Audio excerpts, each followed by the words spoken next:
dipaksa bakal mati. Sri Tanjung bakal dicerondo. Aku bisa nglakon nuju Sri Tanjung.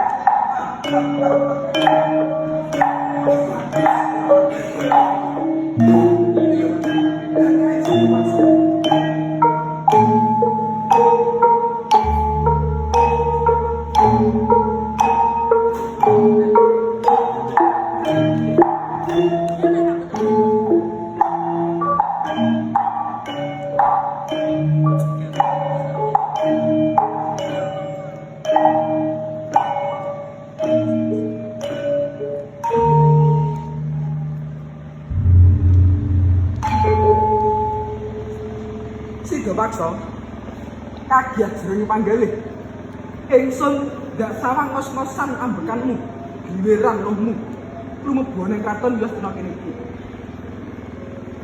apa leh dhewe anggonmu ngupati Bumbaling Praja kepareng matur Kanjeng Suwun panjenengan angutus ingsun dhateng kula kabreh